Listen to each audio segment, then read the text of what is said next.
Hey everybody, it's your pal Mike Zombie, and this week we're going to talk about War of the Dead from 2011. This film starts off with a great idea. Basically, let's rip off Outpost. I'm kidding. Oh wait, am I? I don't know.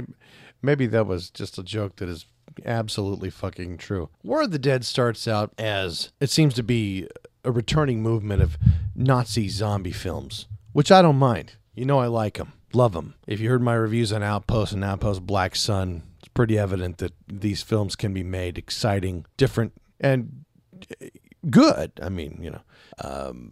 War of the Dead, I'm just going to level with you before I even get into this, had some elements to it that I really liked, but it had some shit that pulled me right out of the film. Looking at it on IMDb, it's got a 4-star rating, out of 10, of course, from 816 users, which I think that's actually probably a pretty fair star rating to give this film. The brief little synopsis says, a platoon of American and Finnish soldiers is driven deep into a Russian forest where its captain discovers a terrifying secret. Now, this kind of goes along the same path as some of these other movies I've seen, even as of late, where Hitler is trying to revive the dead, and we see a bunker, a Nazi bunker, where they're doing experiments and gadgetry is required and like decoder pins and everything else that brings these soldiers back to life. So the Nazis are rounding up Russian soldiers for a period of, I think, 2 years, they said in this film, and did their experiments on them and decided that the war's not going so well. So apparently, according to the legend, buried all the soldiers that they were experimented on, burned all the paperwork, and moved the fuck on. And clearly, even inside the movie, it didn't follow that. So I'm not quite sure. This movie, while visually was very nice, the action scenes were fantastic. I'm not going to ruin this by breaking it all down and giving you the full story. The fighting, especially the close combat, up-close fighting in this film, was really good. I really liked it. They put some time and care into making these scenes really work out well and be exciting. But what I didn't like about this film, when the zombies first bust onto the scene, it's 1942, and like the little synopsis said, a small regiment of American and Finnish soldiers are trying to find a bunker in Russia, and they don't know why. One man knows why, and he gets killed pretty early. And he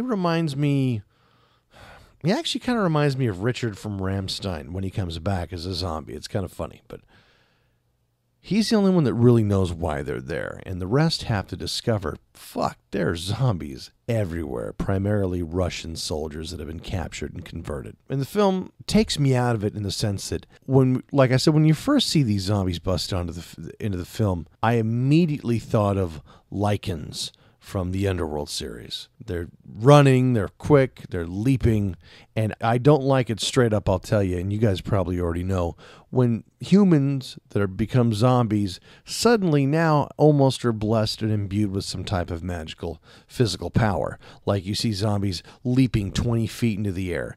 I am immediately out of the film because I'm thinking it's no longer a zombie film.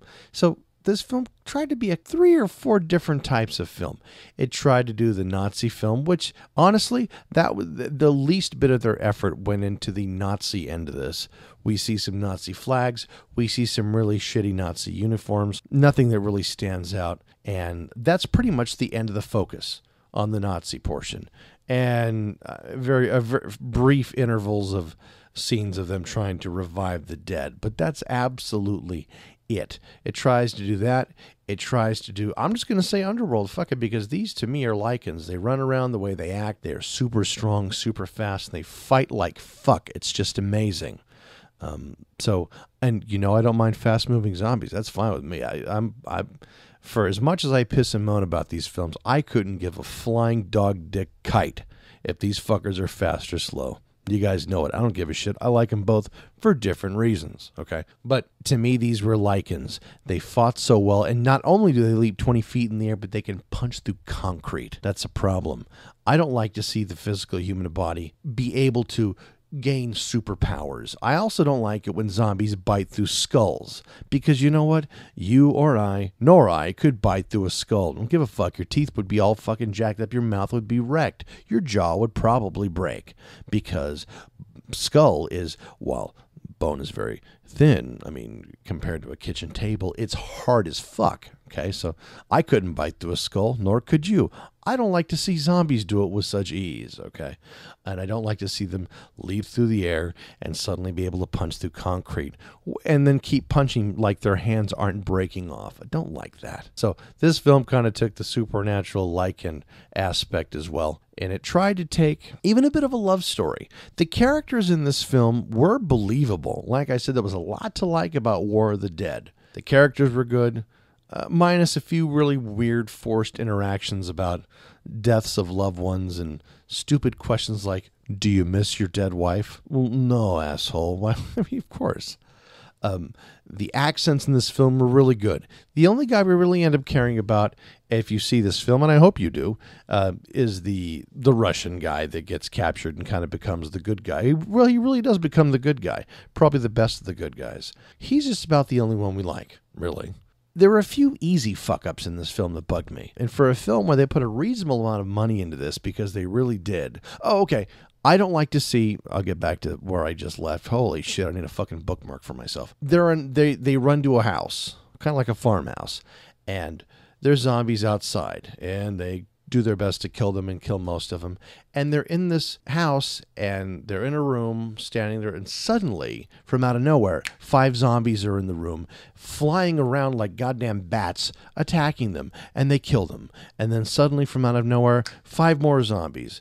So I don't like it when zombies are actually, unless we're talking like ghost movies or shit, when you're in a room and suddenly from out of nowhere, I mean, because they're focused on the ones they can hear running around the roof, the ones running around outside, the ones that maybe jump through windows, but suddenly, magically, poof, they appear over and over inside a semi-secured place. I don't like that. It just gets on my nerves. It's like, okay, you're just, it's the one man against 5,000 and he's just windmilling, trying to knock everything down.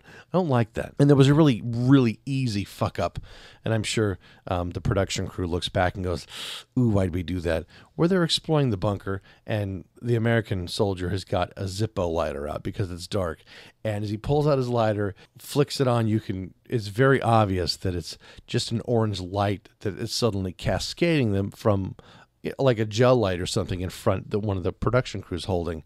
And it should kind of coincide with where he's holding this lighter out, and it's all over the fucking place like this guy's having a stroke. I don't know what the fuck is going on, but it's very clear that for all the good lighting effects they did, and there was a lot of really good lighting in this film, that whoever had the ball to simulate the warmth of the flame cascading onto them really just fucking blew it. So that was shitty. But other than that, it's not a bad story. It's really not. But I will say it's very similar to Outpost and Outpost 2, which are far superior films to this one. But still, it wasn't all stolen. I don't know. They did absolutely take the soldiers heading to the bunker because Nazis are being revived in it. There's this, decoder pin that makes everything happen. And it's a weird piece of machinery that has to make everything work, and we're searching for it. And what does it all mean? This movie absolutely did rip that off. I'm just going to say. And I liked it anyway. For the record, I liked War of the Dead. It was pretty good. But then again, I'm easy to please with the Nazi zombie films. I like Shockwaves. Holy shit. And that was visually an awful film, but I love it. So I don't know. But War of the Dead doesn't break any new ground, but it does a reasonably good job of continuing and furthering these Nazi zombie genre that's kind of been around as of late. And I heard they're making another Outpost, and I'm just going to switch to talking about Outpost. Outpost and Outpost 2 Black Sun are excellent films. If you like either Nazi or zombie films, you really should see them both. They're really good. I was pimping that part 2, The Black Sun, really hard because it was a really good film.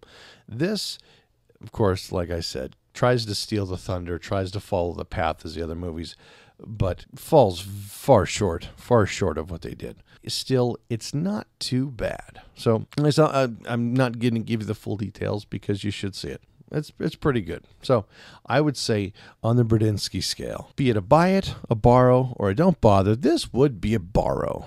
It's pretty good. And I would say the 4-star rating from 816 users on IMDb is about right. And whoever did the vocal coaching on this film did a nice job. I'm not sure if people back in 1942 said motherfucker nearly as much as these people pretended. But I'd kind of like to think that. Who knows? Anyways, have a great week, you guys. I'm out of here. I got to get up early for work. And happy 14th birthday to Ben. You guys have a good weekend. And we'll see you next weekend.